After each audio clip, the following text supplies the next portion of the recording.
yang datang dari Allah itu tidak mungkin buruk. Tidak mungkin. Kenapa kita diminta untuk taat dengan mutlak? Karena segala yang datang dari Allah pasti baik. Ya, pasti baik. Karena Allah menurunkan segala maslahat sesuai kebutuhan kita. Cuma manusia kadang-kadang, menginginkan sesuatu dengan pikiran pendeknya yang bukan kebutuhannya. Al-Baqarah 216. Enggak pelan-pelan kita ya.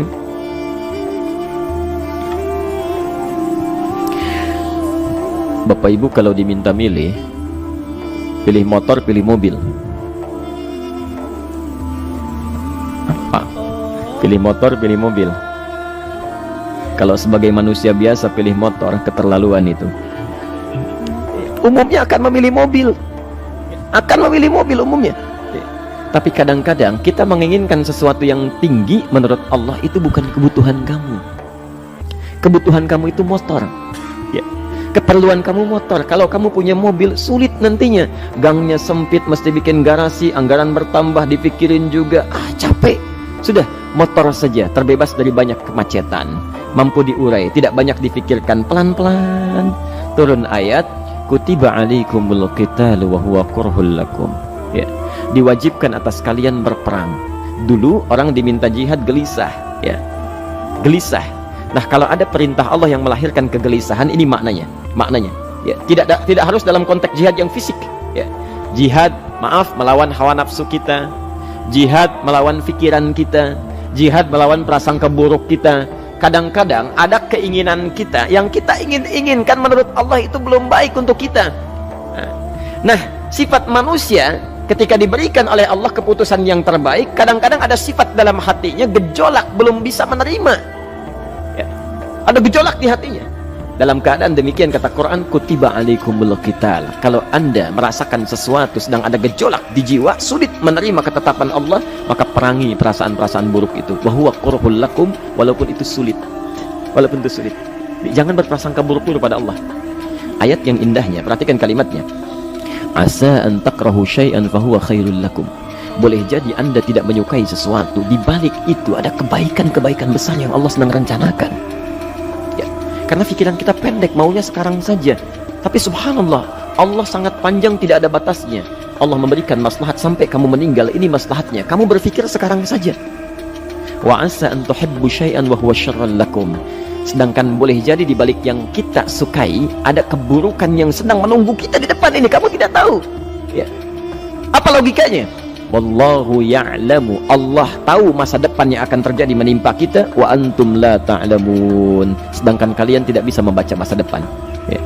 Saya punya adik perempuan datang lalu meminta doa. Kak, saya ingin tes katanya. Ya, di salah satu bank. Kemudian sudah pada tahap akhir yang menurut hitung-hitungan manusia dan perkiraannya insya Allah lulus, karena tidak ada alasan apa-apa lagi untuk tidak meluluskan. Baik, bismillah kita berdoa.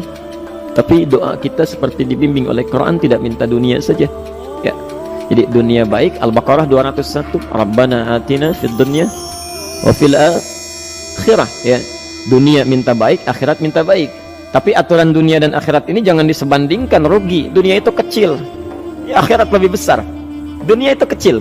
Makanya diatur di Al-Qasas, ya, ayat 77 sampai 78 itu.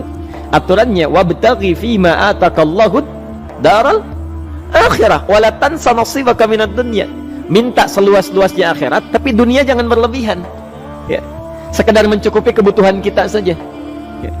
Pakaian, Bapak Ibu sekalian, ya, kita beli pakaian sesuai kebutuhan saja, jangan berlebihan. Ya. Cukup ketika kita akan sholat, layak, indah dalam pandangan Allah. Ketika kita akan bermuamalah, bagus, tidak mengecewakan orang lain, sudah. Maka waktu selebihnya, ketika kita mencari sesuai kebutuhan, waktu selebihnya bisa digunakan untuk memperbanyak ibadah. Tidak banyak energi terbuang, uang juga terbuang, tenaga juga terbuang. Bayangkan kalau keinginannya macam-macam. Wah, ingin baju terbaru, ingin tasnya Hermes, mereknya dari Paris, sekarang juga mesti dibeli. Wah, uangnya sudah 400 juta keluar, tenaga mesti keluar, beli tiketnya macam-macam dan sebagainya. Habis waktu untuk mengejar dunia, ibadah tertinggalkan. Di rumusnya dunia itu secukupnya saja. Nah, yang paling menarik, kita doakan supaya Allah memberikan kebaikan dunia dan akhiratnya yang paling utama. Maka datanglah dengan lesu mengatakan, saya tidak lulus, katanya. Kenapa? Saya bilang, saya tidak tahu, saya sudah berusaha, tapi konon kabarnya saingan saya adalah anak salah satu pejabat.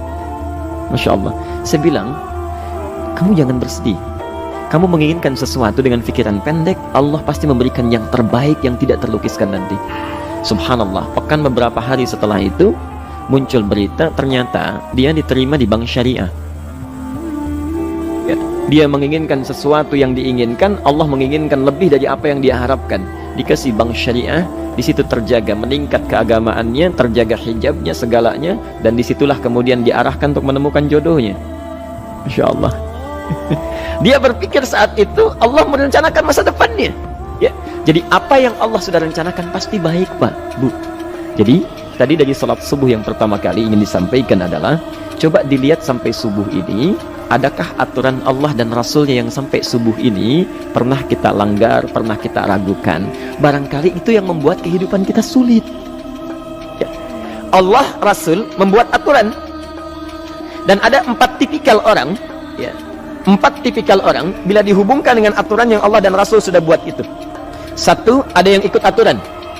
Maka orang seperti ini, kata Quran, yuridullahu bikumul yusra wala yuridu bikumul usra. Al-Baqarah 185.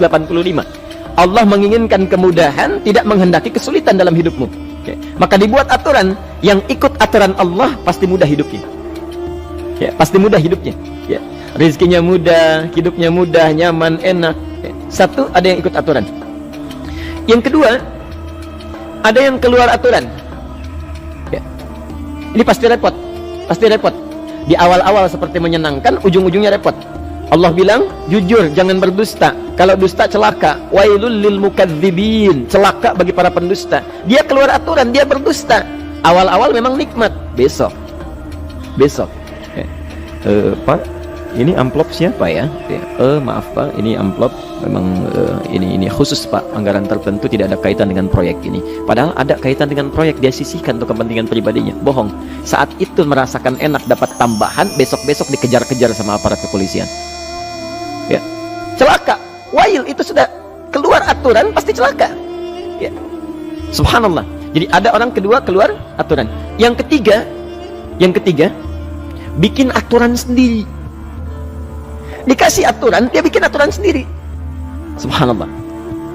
Kalau sakit, dibuat ketentuan. Sakit pertama, kalau biasa-biasa saja, ya subhanallah, ikhtiarnya pergi ke dokter. Seorang sahabat datang kepada Rasulullah, ya Rasulullah, saya sakit, tolong doakan saya. Kata Nabi, idhab ila tabib, pergi ke dokter. Ini orang pintar sekali. Kata orang ini, ya Rasulullah, Anda kan Nabi Rasul, angkat tangan Anda, Allah kan maha menyembuhkan, nanti Allah sembuhkan saya. Cerdas ya?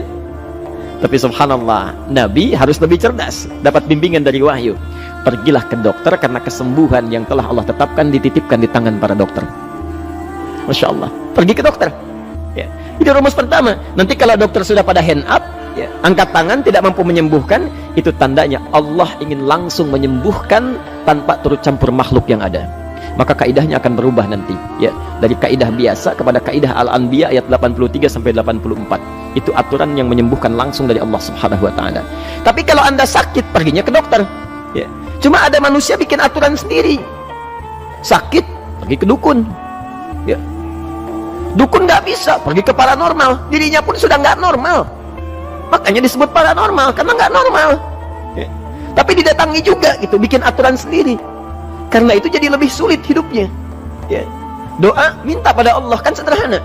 Ya. Doa, nggak bayar, nggak ada macam-macam, Masya Allah, gampang sebetulnya. Ada kekeringan, sekarang kan banyak kekeringan ya, banyak kekeringan. Dikasih rumus, subhanallah, dikasih rumus yang tidak perlu pakai biaya, meluangkan waktu, itu pun berpahala juga. Dunianya dapat, akhiratnya melimpah. Ya.